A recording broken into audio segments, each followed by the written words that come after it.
오늘 은혜 받으실 하나님의 말씀 창세기 4장 5절에서부터 7절에 있는 말씀을 가지고 너는 죄를 다스릴지니라 라는 제목으로 은혜 받기를 원합니다.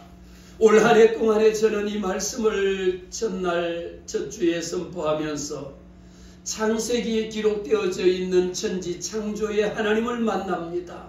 올 한 해 동안 저와 여러분은요, 오직 살아계신 하나님 여호와 하나님이 우리와 함께 하시는 그 하나님을 우리가 만날 때에 주님의 놀라운 은혜가 이 한 해 동안에 어떻게 임할 것이냐, 죄를 다스리시는 이런 역사가 있어야 됩니다. 축복의 통로는 언제 임하느냐, 축복의 통로는 어디를 통하여 이루어지느냐, 죄를 다스릴 때에 성전의 문지방을 드나들 때에 성전 문지방에서부터 흘러내리는 생명의 생수의 강이 차고 넘치도록 막힌 곳이 없도록 곳곳으로 다 흘러 들어가기를 주의 이름으로 축복합니다.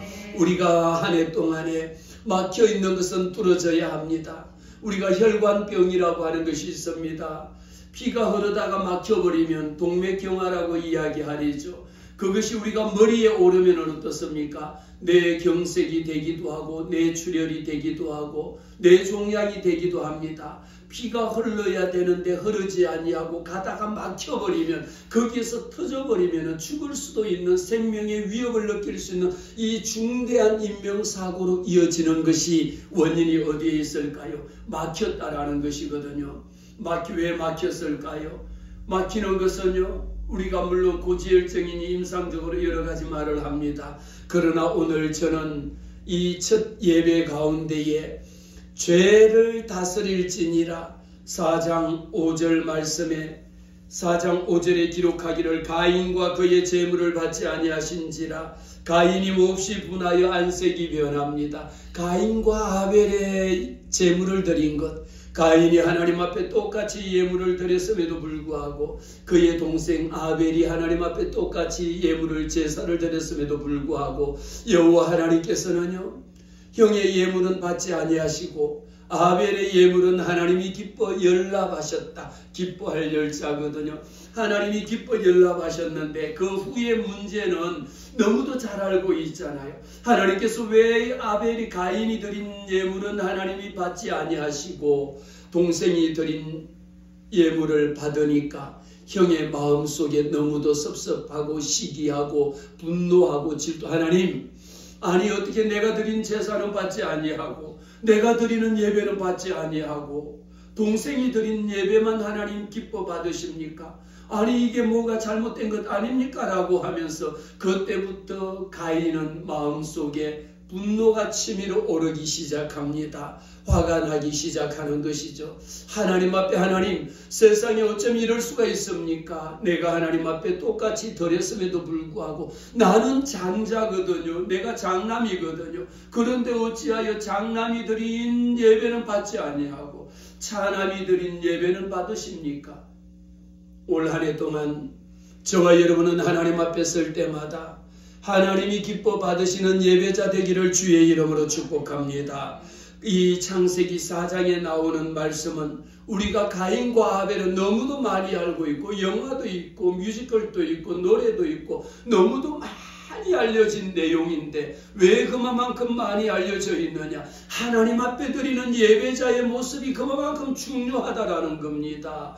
똑같은 예배를 드린다 할지라도 하나님이 기뻐 받으시는 예배가 있는가 하면 똑같이 하나님 앞에 헌금을 드렸습니다만 하나님이 기뻐 받으시는 헌금이 있고 하나님이 받지 않으시는 것이 있다라고 이야기했을 때에 무엇이 하나님 앞에 구별됨이 있을까요? 오늘 저는 이 말씀을 통하여 5절에 가인과 그의 재물을 받지 않으니까 가인의 모습이 어떻습니까? 몹시 분하여 안색이 변합니다. 여기에는 하나님께서 몹시 분하여 안색이 변한다라고 이야기했을 때에는 이미 마음속에서부터 분노가 치밀어 오르는 거예요. 화가 치밀어 오른다라는 겁니다. 안색이라고 하는 것은 얼굴빛을 이야기하거든요.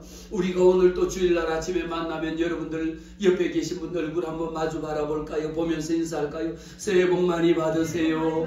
새해 복 많이 받으세요. 이렇게 인사를 하면 얼굴을 마주 보면 빵긋이 웃는 얼굴이 있고 빵긋이 웃지만 얼굴이 어두운 얼굴도 있고요. 아무런 말하지 않지만 얼굴에 그냥 그림자가 가득하게 걱정, 근심과 수심에 가득 찬 얼굴도 우리는 볼 수가 있습니다. 바로 가인의 얼굴인지 아벨의 얼굴인지를 우리는 알 수가 있어요. 하나님 앞에 예배를 드리는데 똑같이 예배를 드리면서 몹시 분하여 안색이 변하는 것은 내 심리적인 내 마음의 상태를 나타내는 것이 얼굴이거든요.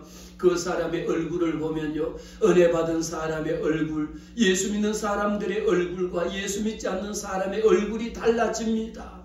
달라져요. 성경 말씀에 달라지는 것이 나와요. 그런데 처음 예수 믿었을 때의 모습하고 하나님 앞에 은혜 받으면요, 그렇게 얼굴이 심술궂고 막 이렇게 우락부락하다가 하던 사람도 은혜 받고 세월이 지나고 하나님의 은혜 속에 푹 잠기고 나면 얼굴이 여러분 다 바뀔 수밖에 없습니다. 바뀔 수밖에 없어요. 아마 여러분들이 보는 가운데에도 안색이 변했다. 어제 잘 주무시고 오셨음에도 밤새도록 걱정 근심에 있다가 오늘 오셨다라면 얼굴이 걱정 근심에 가득할 것이고, 오늘은 2025년 첫 주를 하나님 앞에 예배 드리는데 하나님, 오늘 하나님 앞에 예배를 기쁨으로 드리기를 원합니다. 오늘 성찬 예배를 드리는데 성찬 예식할 때에 주의 죽으심과 주의 살아나심이 내 안에 가득히 주님이 역사하시는 성령의 임재를 사모합니다. 이런 마음으로, 사모하는 마음으로 여러분들이 주님 앞에 달려나왔다라면 여러분의 안색이 어떻겠습니까? 하나님 말씀만 하시옵소서, 듣겠나이다, 이런 얼굴로 바뀌어지는 줄로 믿어요. 그럼에도 불구하고 주님 앞에 달려나올 때에 내가 오늘 왜 나왔는지 모르겠다, 그냥 내가 끌려 나왔는지 안 올 걸 왔다라든지, 그러면은 얼굴 속에는요, 표정이 보면은 다 알 수가 있는 거죠. 가인의 얼굴은 안색이 변합니다. 화가 치밀어 올라서 어쩔 줄을 몰라요. 왜 하나님 앞에 예배를 드리면서 마음속에 분노가 치밀어 오르고 얼굴이 울그락불그락 하면서 왜 그런 예배를 드립니까? 분명하게 하나님께서는요, 왜 그렇게 말씀하셨느냐? 우리에게 두 가지의 질문을 주시는데 6절 말씀에 보면 여호와께서 가인에게 말합니다. 여러분, 오늘 또 분노가 아직도 마음속에 있습니까? 아직도 화가 납니까? 여호와 하나님이 이 시간 여러분에게, 저에게, 그런 사람에게 여호와 하나님이 직접 말씀합니다. 여호와께서 가인에게 이르시되, 여호와 하나님께서 최원호에게 이르시되, 내가 분하여 함은 어찌 됨이며 안색이 변함은 어찌 됨이냐, 두 가지를 물었습니다. 야, 너 지금 나한테 지금 화내는 것이 왜 화내는 거니? 너 지금 안색이 변했어? 너 안색이 변한 것은 도대체 무슨 일이냐라면서 이 두 가지를 여호와 하나님께서 가인에게 직접 질문을 하신 거예요. 너 오늘 얼굴 참 예쁘다, 너 오늘 무슨 좋은 일이 있나 보다, 이런 이야기를 여러분들이 들으셔야 돼요. 우리가 매일 만나는 사람이라 할지라도 얼굴을 보면, 집사님 뭐 그렇게 싱글벙글해요, 좋은 일이 있나 봐, 그러면 너무너무 좋죠, 오늘 또 감사하지요, 이렇게 말씀을 해야 되는데, 얼굴을 보면 아니 집사님 얼굴이 많이 불편하신가 봐요, 그러면 아이 묻지도 마세요, 뭐 이렇게, 이런 얼굴이 되어서는 어찌하겠습니까? 예수 믿잖아요. 예수 믿는 자들이니까 오늘 우리에게 주님이 물으셔. 제가 묻는 게 아니에요. 우리 주님이 물으실 때에 가인에게 이르시되, 여러분의 이름을 불러서 한번 읽어봅시다. 여호와께서 최원호에게 이르시되, 내가 분하여, 아니 지금 너가 화내는 것이 정당하니? 아니 왜 나한테 화내는 거야? 이유가 뭐냐라는 겁니다. 두 번째 질문합니다. 안색이 변함은 어찌 된 것이냐라고 이야기하죠.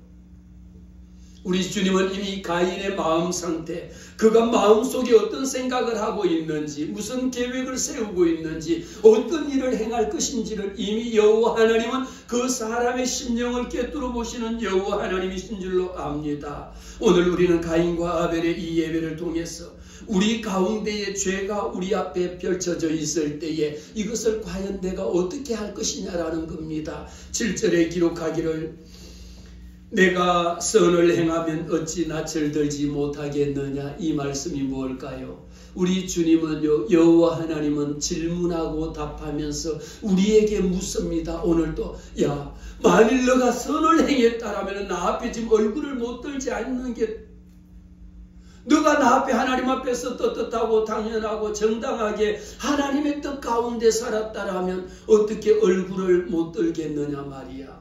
대부분이요, 사단 원수 마귀에게 빠져있거나 귀신 잡힌, 귀신 들린 자들은요, 여러분들 예수 믿는 사람, 예수 이름 앞에는 눈도 마주 못 봐요. 고개도 못 쳐듭니다. 그냥 예수 이름 앞에 오면요, 머리를 쳐박고 감히 쳐다볼 수가 없어. 귀신들은, 사단 원수 마귀들은 두 눈을 뜨고 똑바로 쳐다볼 수가 없어. 그래서 사람들은 만날 때 제일 중요한 게 뭡니까? 그 사람의 눈을 뚫어지도록 쳐다봅니다. 저도 어디 가면 사람들 눈을 잘 쳐다봐요. 그러면요, 부끄러운 사람들은요, 눈을 마주 못 봅니다. 죄를 지은 사람요, 목사 앞에 가면요, 고개 숙이고 부끄러워서 눈을 마주 쳐다볼 수도 없어. 왜? 내가 한 것을 다 이미 내 마음속에 알고 있으니까.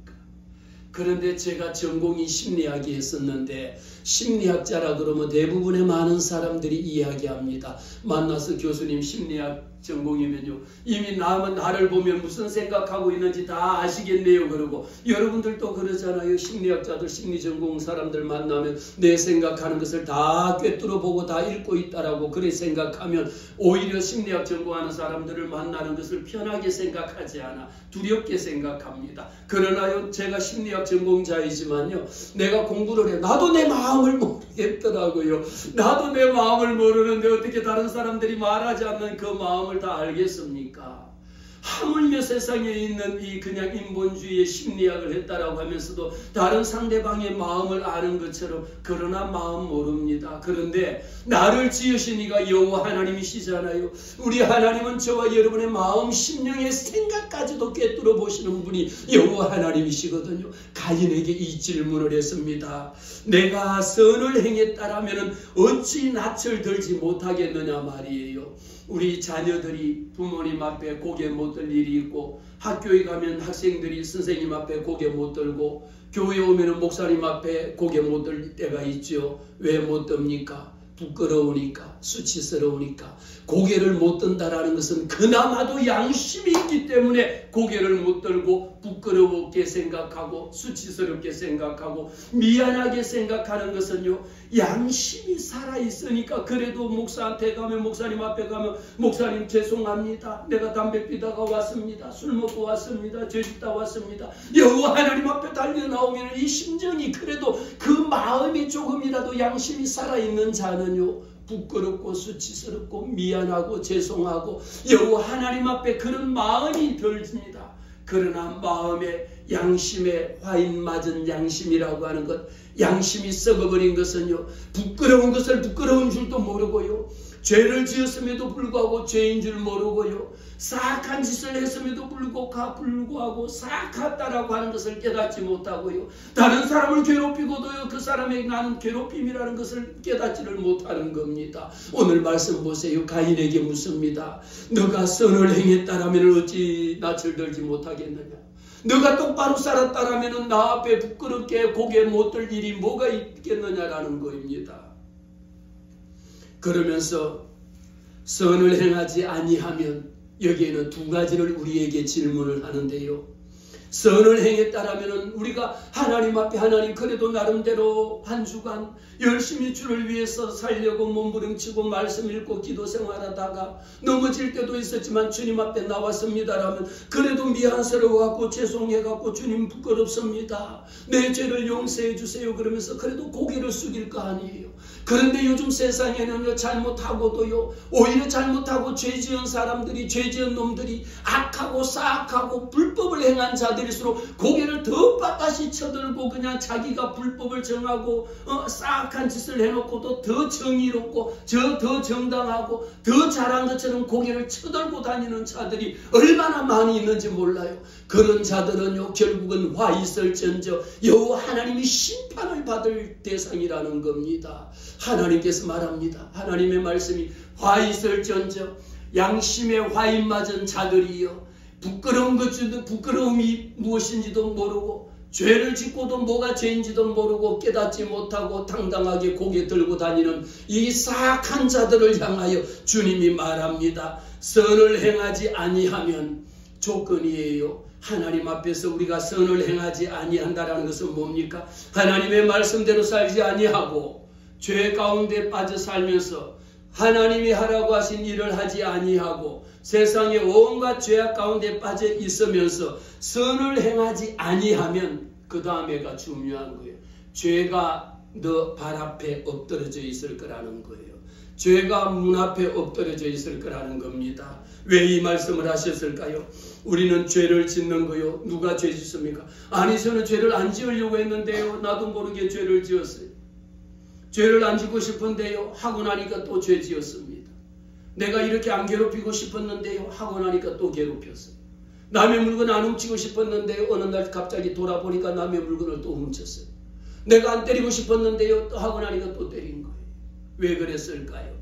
죄가 문 앞에 엎드려져 있느니라. 우리는 이미 내 앞에 닥쳐져 있는 것을 문 앞에 내 죄라고 하는 것은요. 내 마음의 생각에 달린 거예요. 여러분 하고 싶다 그러면은 공부해야 되겠다, 기도해야 되겠다, 말씀 읽어야 되겠다, 예배 가야 되겠다라고 생각하면 예배 올 수가 있잖아요. 그러나 예배 가기 싫다, 안 가야 되겠다, 못하겠다 그냥 해버리고 하면 그대로 이 선택은 누구에게 달렸습니까?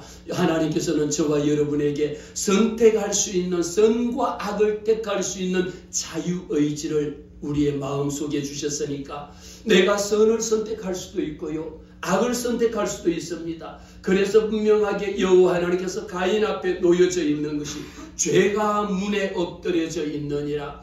죄가 문 앞에 있는데 이미 마음속에 죄를 짓기로 내가 이 죄를 지어야 되겠다 계획하고 결심하고 어디 가서 뭐뭐 하겠다라고 이미 죄 지을 생각만 가득 정하고 나면 그 다음에 일은 어떨까요?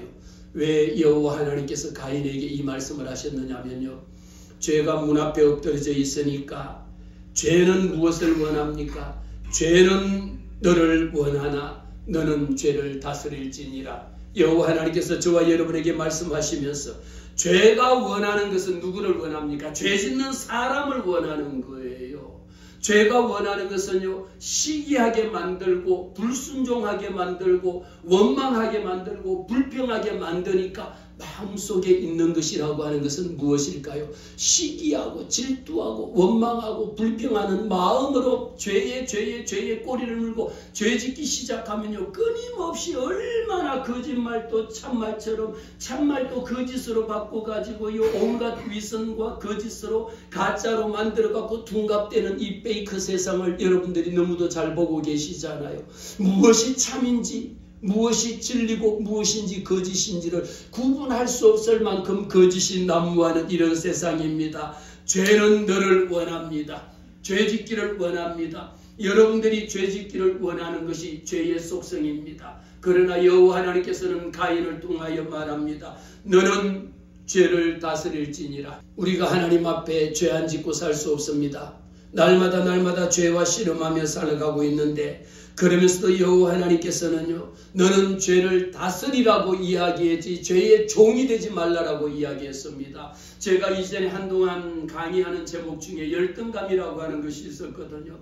제가 거기에 오늘 이 말씀에 빗대어서 열등감의 노예로 사는 사람이 있는 반면에요, 열등감을 부리고 사는 사람이 있어요. 이 두 사람의 차이는 뭡니까? 내 열등감에 끌려 사는 사람은요, 열등감의 노예로 사는 사람은 나는 못하니까, 나는 할 수 없으니까 나 같은 것이 뭘 하겠느냐라고 생각하면 그 사람은 끊임없이 열등감에 빠져서 열등감에 찌들어서 피해의식에 패배의식에 자기 비하에 빠져 살 수밖에 없거든요.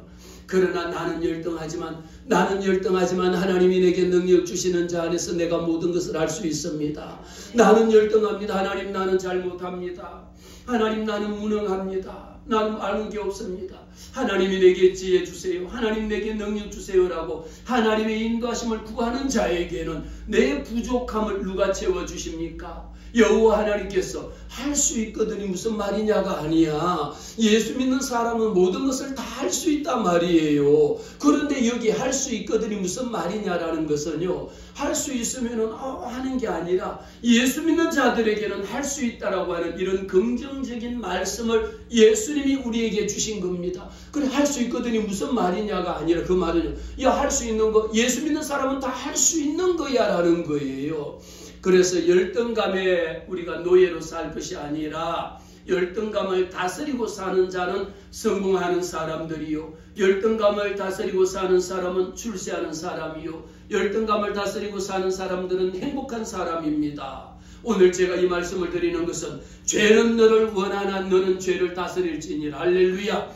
올 2025년 이 한 해는요, 저와 여러분이 해야 되는 미션이 있어요. 올 한 해 동안 여러분 행복하기를 원합니까? 올 한 해 동안에 승리하기를 원합니까? 죄를 다스리고 살면은 이기는 거예요. 죄의 종이 되지 않는 거야. 우리는 여호와 하나님께서 하나님, 나는 비록 약하지만 하나님이 이 모든 죄를 내 마음에 시시때때로 드는 죄의 유혹을 이길 수 있도록 하나님 내게 도와주시옵소서. 하나님, 내 마음속에 죄가 나를 원합니다. 죄를 다스릴 수 있도록 하나님, 예수 이름으로 죄를 물리칠 수 있도록, 예수 이름으로 이 죄를 멸할 수 있도록, 예수 이름으로 죄의 유혹에 빠져들지 않도록 하나님 내게 능력 주시옵소서. 할렐루야. 이렇게 기도할 때에 말씀, 여호와 하나님의 말씀이 너는 죄를 다스리라 말이에요. 죄의 종이 돼갖고 끌려다니지 말라라는 거예요. 죄의 종이 되면, 종은 어떻습니까? 질질 끌려다니는 게 종이에요. 죄의 종으로 끌려다녀봤자 결국은 멸망하는 거고요. 죄의 종으로 끌려다녀봤자 패배하고 실패하는 거고요. 죄악 속에 빠져 살아봤자 결국은 멸망입니다. 자기 파멸입니다. 여러분, 죄 짓는 거요, 예수 믿는 사람들에게는 시간이 지나면 내 양심이 살아있다라는 것은 뭡니까? 죄를 짓고 여호와 하나님 앞에 달려나오는 거예요. 하나님, 내가 또 주님 앞에 죄 지었습니다. 비록 그렇다 할지라도 주님 앞에 달려나왔습니다.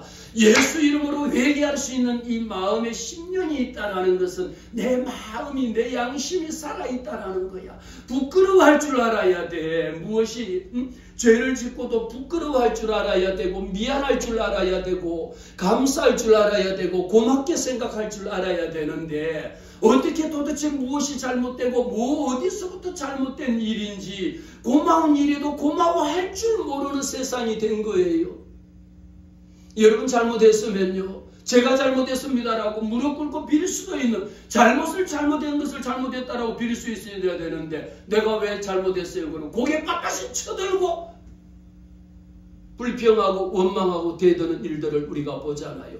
가인의 모습과 아벨이, 왜 우리가 가인이 하나님 앞에 예물 드린 거, 하나님이 받으시는 거는, 모든 것은 누굽니까? 하나님의 전적인 주권이에요. 하나님의 주권, 받고 안 받고, 복을 주고 안 주고는 누구에게 달렸습니까? 하나님에게 달린 겁니다. 하나님의 전적인 주권이거든요. 왜 여호와 하나님께서 직접 가인에게 이 말씀을 주셨을까요? 죄가 너를 원합니다. 우리가 여러분 돌아서면, 죄짓기 시작하면요, 온갖 죄악 속에 빠져들고 꼬리를 물고 죄지고 싶은 것들이 생기잖아요. 계획이 막 생겨지잖아요. 오늘은 어디 가서 뭐하고 내일은 뭐하고 쭉 계획이 생겨지잖아요.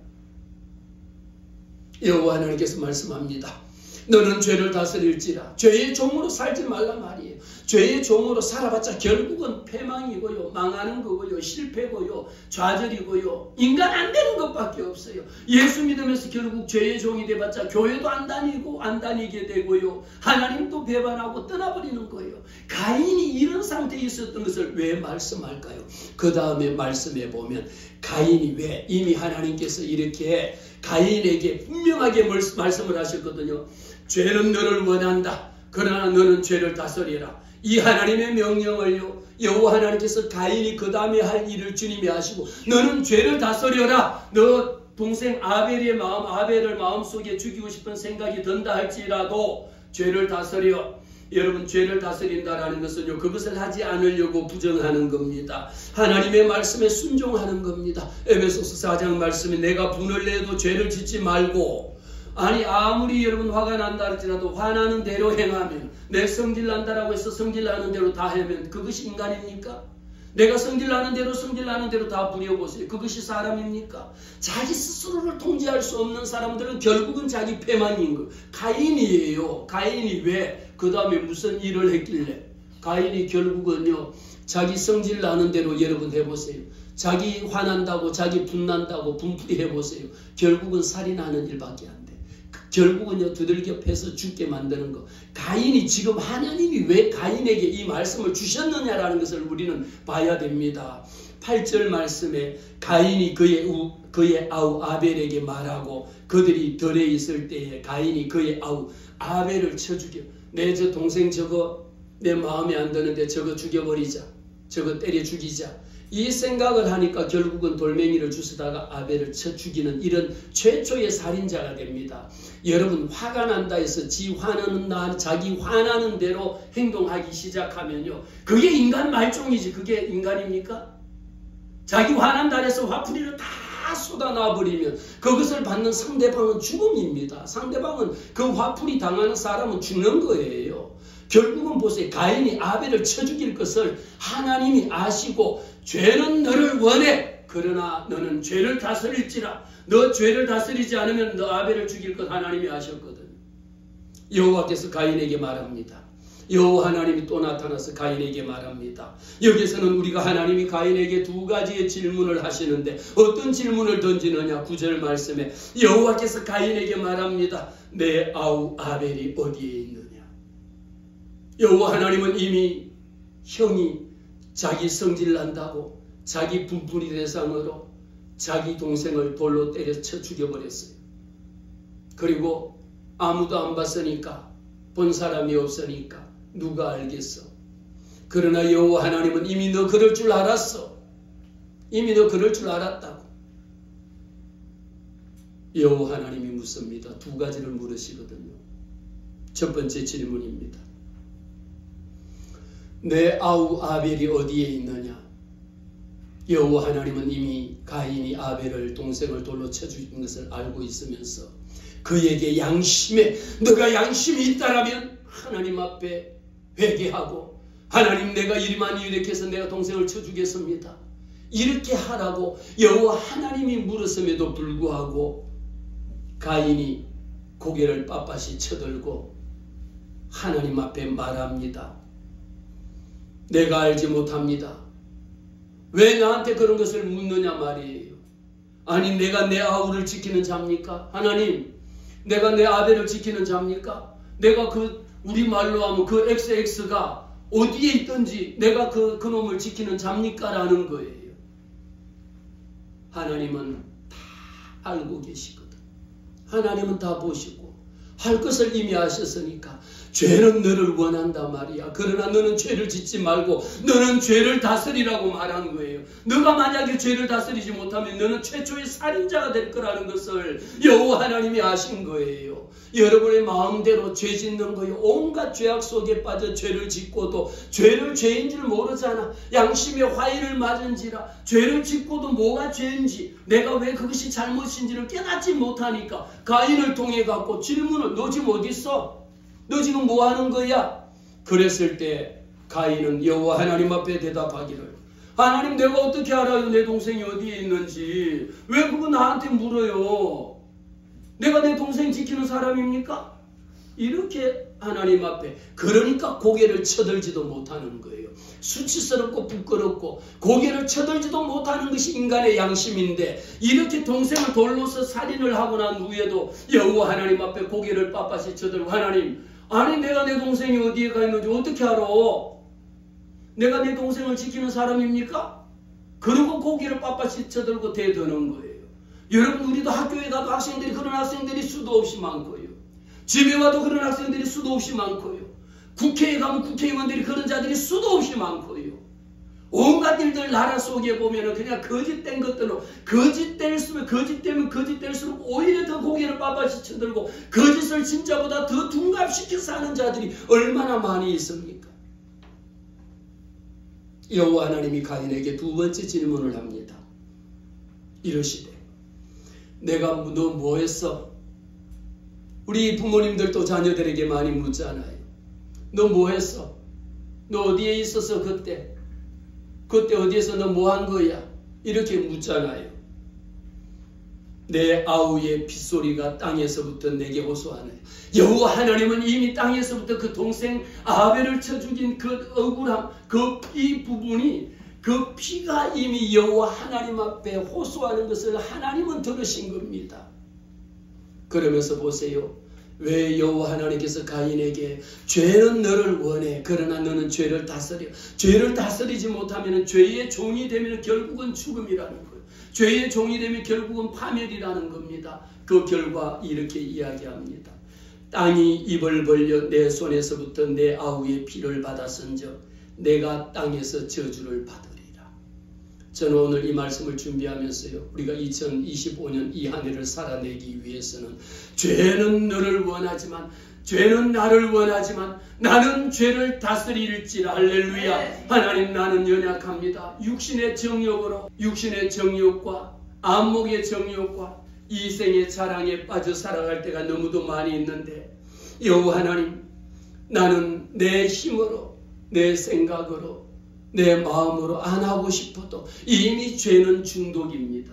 이미 모든 죄는 중독입니다. 이 중독에서 벗어나기 위해서 발부둥을 쳐야 되는 거예요. 죄와 싸워 이기기까지 피 흘리기까지 하면서도 우리는 죄와 싸워 이겨야 합니다. 2025년도 우리는 하나님이 주시는 만복을 받아 누리는 해가 되어야 합니다. 예수 이름으로 승리하는 이 한 해가 되어야 합니다. 왜 우리의 안색이 변할까요? 주님 앞에 달려나올 때마다 우리는 주님의 그 은혜를 생각하면서 주님 앞에 달려나올 때마다 우리의 얼굴이 여호와 하나님을 바라보면서 우리의 얼굴이 해같이 빛나고 우리의 얼굴이 부끄럽지 아니하리로다라고 시편 기자는 고백을 합니다. 잠언 15장을 통하여 마음의 즐거움은 얼굴을 빛나게 합니다. 날마다 하나님의 말씀을 듣고 하나님의 말씀 안에 거할 때에 오늘도 주님 앞에 달려나올 때에 기쁘고 즐겁고 감사하는 마음이 있을 때에 우리의 마음의 즐거움은 얼굴을 빛나게 하는 것이요 마음의 근심은 심령을 상하게 합니다. 제 아무리 좋은 것 먹고 별것을 다 한다 할지라도 마음속에 걱정과 근심과 분노와 세상의 죄에 사로잡혀서 죄의 노예로 살아가고 있다라면 결국은 여호와 하나님께 이 심령을 상하게 하는 것밖에 없다라는 겁니다. 우리는 분노를 다스리는 방법을 알아야 합니다. 여호와 하나님 앞에 우리가 죄의 중독에 빠져들지 아니하고 죄의 중독에서 살아날 수가 있어야 합니다. 잠언 29장에 이렇게 말씀합니다. 미련한 자는 자기의 노를 드러내도 지혜로운 자는 그것을 억제하느니라. 우리에게는요, 내가 미련한지 아니면 지혜로운지 하나님의 자녀들에게는요, 지혜와 명철과 총명을 하나님께서 주신다라고 말했습니다. 예수 믿는 저와 여러분은 하나님 앞에 지혜로운 자가 되어야 합니다. 지혜롭다라는 것은요, 내 분노를 억제할 수 있는 겁니다. 내 성질을 통제할 수 있는 겁니다. 죄의 종이 되지 않는 겁니다. 죄를 지을수록요 자기 마음대로 살아가게 하고 우리 세상에는 지금 분노 조절 장애라고 하는 것이 있습니다. 가인이 어디에 해당이 됩니까? 분노 조절 장애는 결국은 살인을 불러일으킨 겁니다. 우리는 하나님 앞에 여호와 하나님의 자녀들은요 지혜로운 자입니다. 따라하십시다. 나는 하나님의 자녀입니다. 나는 하나님의 자녀가 되었으므로 지혜로운 자가 되어야 돼. 지혜로운 자는요 이 분노를 억제하고요 죄를 다스릴 줄 아는 자가 지혜로운 자입니다. 그러나 미련한 자는 어떻습니까? 자기의 노를 다 드러내버립니다. 여러분 예수 믿으면서요 교회 다니면서요 분노를 자기 마음대로 다 드러내버리면 안 되는 것은 결국은 나는 미련하다라는 거야. 표현하는 겁니다. 나는 미련하다라는 겁니다. 미련하다라는 것은 무엇입니까? 여러분 돼지가요 자기가 그 더러운 곳에 자기가 배설한 것을 다시 그 속에 뒹굴면서 살아가는 것을 이야기합니다. 미련한 자는요, 자기가 죽는 줄도 모르고 거짓을 합니다. 내가 죽음으로 치닫고 있는데도 죄는 너를 원해. 그러나 너는 죄를 다스릴지니라. 오늘 우리 2025년도 저는 이 말씀을 준비하는 가운데에 죄를 다스릴 수 있는 방법은 무엇일까? 오직 성령님의 도우심이라는 겁니다. 성령님 나를 도와주시옵소서. 성령님 나를 도와주시옵소서. 이렇게 하나님 앞에 저주를 받은 가인이 오죽했으면 가인도 고백합니다. 뭐라고 고백합니까? 가인이 여호와 하나님 앞에 고백하기를 내 죄 벌이 지기가 너무 무겁습니다. 가인이 죄를 짓고 나니까 양심의 화인을 맞아가고 동생을 돌로 쳐 죽이고 난 후에도 고개를 빳빳이 쳐들고 하나님 내가 내 동생 지키는 자입니까? 내가 걔가 어디에 있는지 왜 내보고 묻습니까? 이렇게 대답하던 자가 그가 여호와 하나님의 저주를 받아 심판을 받고 나니까 얼마나 고통스러웠던지 가인이 여호와 하나님 앞에 말하기를 내 죄 벌이 하나님 내가 이 죄를 지기에 너무 무겁습니다. 하나님이 내 살려주세요. 그리고 내가 가는 곳마다 이제 나는 살인자가 되었으니까 어디로 가든지 나를 만나는 자마다 가인은 돌로 맞아 죽을 수밖에 없거든요. 여러분 세상에 한번 죄 짓고 나면요 그 위에 가는 곳곳마다 저 사람은 저런 사람이야, 저 사람은 저 사람이야. 그 사람에게 지울 수 없는 우리가 이야기하는 주홍글씨라는 게 새겨져 버리는 거예요. 그것이 여러분 평생 주홍글씨를 갖고 살아갈 때에 그 사람 지나가면 저 사람 지나간다. 우리가 성범죄를 저지르고 나면 동네 살아도 그 성범죄 정보 공개를 해갖고 다 공개를 다 하잖아요. 그러면 우리 동네도 못 살게 하잖아요. 그 정보 공개한 것을 보고. 그래서 가인이 여호와 하나님 앞에 고백, 하나님 내 죄에 대한 처벌이 너무 무겁습니다. 그 속엔 하나님 나 좀 살려주세요라고 이야기한 겁니다. 자기가 가는 곳곳마다 사람들이 내게 돌을 던져서 내가 죽을 수밖에 없는 이런 환경 가운데 빠져 있다라는 겁니다. 그랬을 때에 그가 가인이 물은 나를 만나는 자마다 여러분 성범죄자들 여러분 어디에 아파트 몇 동 몇 도에 산다 그거 다 공개가 됐잖아요. 그 마을에서 그 사람 나가라고 이사 나가라고 막 데모를 하잖아요. 또 다른 동네 이사 가면 그 동네도 못 오게 조두순 같은 사람 막 데모를 하잖아요. 어디 가서 살겠습니까? 그렇다 할지라도 나를 만나는 자마다 나를 죽이려고 나를 그 나쁜 놈이라 나를 죽이려고 할 수밖에 없다. 그래서 가인이 여호와 하나님 앞에 고백을 한 겁니다. 하나님 내가 죽을 죄를 지었지만 내 짐이 내 죄악이 너무도 내 심판이 무겁습니다. 무겁다라고 하는 것 속에는 하나님 나도 좀 살려주세요 이 의미가 있잖아요. 그때 여호와 하나님이 말씀합니다. 15절에 여호와께서 그에게 이르시되 그렇지 아니하다. 가인을 죽이는 자는 벌을 7배나 받으리라 하시고 가인에게 표를 줘서 너가 어디로 가든지 모든 사람들을 만나면 너 죽이지 않도록 여호와 하나님께서 보장을 해주신 겁니다. 사랑하는 성도 여러분, 오늘 우리는 이 신년 첫 주에 죄를 다스리고 살 것인지, 왜 죄를 다스리고 살 때에 우리는 이길 수 있는 겁니다. 죄의 노예로 살면 여러분 제 아무리 교회에 나오고 예수 믿는다 할지라도 죄의 종이 되어서는 방법이 없다라는 겁니다. 죄의 삭은 사망입니다. 여호와 하나님 앞에 너는 죄를 다스릴지니라. 2025년 이 한 해 동안에 저는 여러분들에게 선포합니다. 가능하다면 우리는 죄를 다스리고 살자. 하나님 성령이 역사하여 주셔서 죄 짓고 싶은 마음이 부린 듯이 일어날 때마다 하나님 나를 다스려 주시옵소서. 하나님 내가 죄의 종으로 매여 살지 않도록 해주시옵소서. 내 마음속에 육신의 정욕 때문에 온갖 이것들 때문에 보는 것이 죄요, 행하는 것이 죄요, 말하는 것이 죄요, 듣는 것이 죄입니다. 여러분 우리는 2025년도 이기기를 원합니다. 하나님의 복을 받기를 원합니다. 하나님의 자녀답게 살아가기를 원합니다. 이왕이면 하나님의 자녀답게 좀 번듯하게 살아갑시다. 올 한 해 동안에 죄의 노예로 살지 말고 죄의 종으로 살지 말고 죄를 다스릴 때에 하나님께서 생명의 생수의 강이 우리의 가정에 여러분의 삶 가운데에 내 삶 가운데에 막혀있던 것이 뚫어져야 됩니다. 여러분 갑자기 심장에 그런 병이 오면은 스텐트를 박아가지고 확장을 하거든요. 우리의 마음속에 죄 있는 것 모든 것 주님 앞에 내려놓습니다. 오늘 우리가 주님 앞에 성찬 예배로 이제 성찬 예식을 행할 건데요. 하나님 앞에 드리면서 하나님 이 한 해 동안에 예수의 이름으로 다시 살아나기를 원합니다.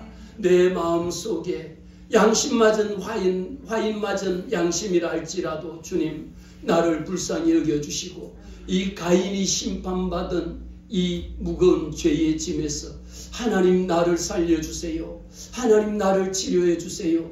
하나님 나를 회복시켜 주세요. 우리 가정을 하나님 살려주세요.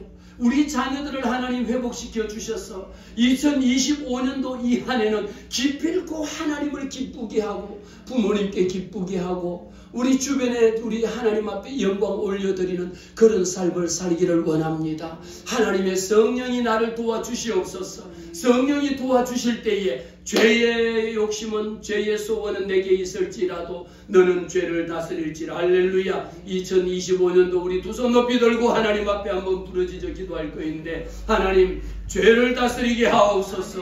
죄의 종으로 살지 말게 하옵소서. 죄의 종으로 사는 것은 결국은 죽음입니다. 결국은 실패입니다. 결국은 멸망입니다. 하나님 죄의 종이 아니라 죄를 다스리고 사는 자 되게 하옵소서.